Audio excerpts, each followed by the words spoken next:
donne cette liberté de nous réjouir en toi.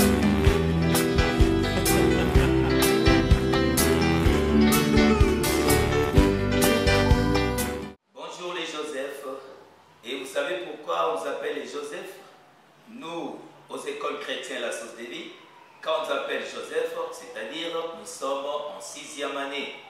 Et aujourd'hui en 6e année, nous sommes en ESE. ESE qui signifie Éducation pour la santé et environnement. Qu'est-ce que nous allons étudier aujourd'hui en ESE? Nous allons le découvrir ensemble. Et je vais vous poser juste une petite question. Je sais que vous allez bien répondre. Que faut-il pour être en bonne santé? J'attends ta réponse.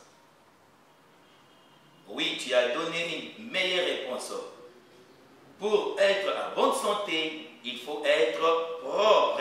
C'est que vous avez compris la leçon de la fois passée. Vous avez dit la propreté est la règle de la santé, la première règle de la santé. N'est-ce pas, mes amis? Et il faut ajouter, elle n'est pas seule la propreté, elle est suivie par l'alimentation équilibrée. Pas seulement l'alimentation équilibrée, mais avec le sport, mes amis.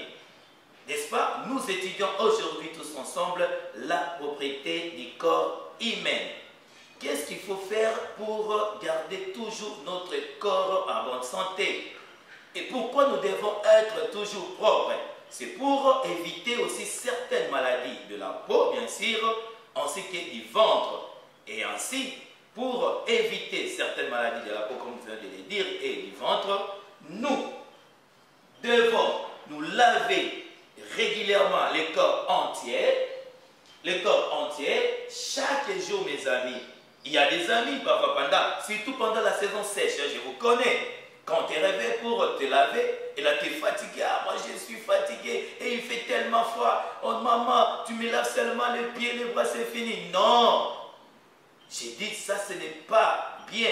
Pour être en bonne santé, on nous dit ici, pour éviter certaines maladies, il est bon, mes amis, de se laver le corps entier, et c'est là chaque jour.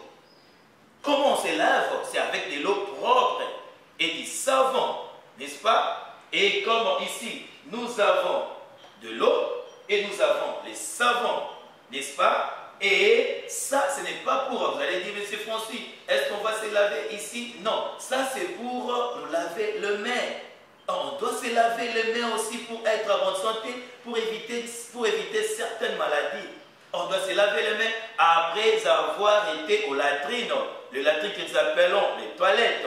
Et on doit se laver aussi les mains très bien avant et après le repas. Et aujourd'hui, nous savons qu'il y a une pandémie qui dérange le monde entier que nous appelons les coronavirus.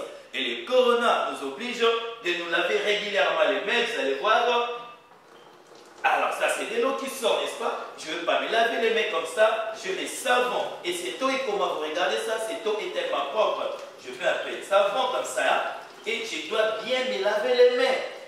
Je dois bien me laver les mains. Est-ce que tu vois ça très bien comment je suis en train de me laver les mains? Très bien. Ok, après cela, je ferme le robinet. Et c'est tout. Mes mains sont comment? Propres. Nous devons régulièrement nous laver les mains pour éviter aussi certaines maladies.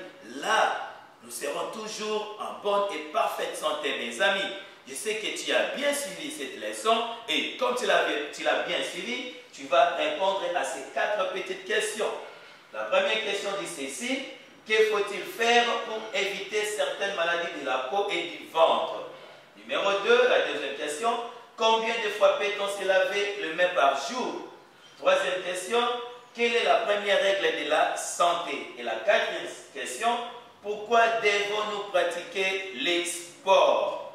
Je sais que tu vas bien répondre. Et avant de vous quitter, je vous prie, mes très chers amis, lavez-vous régulièrement les mains comme je viens de le faire pour éviter les coronavirus. Et avant de sortir, vous devez porter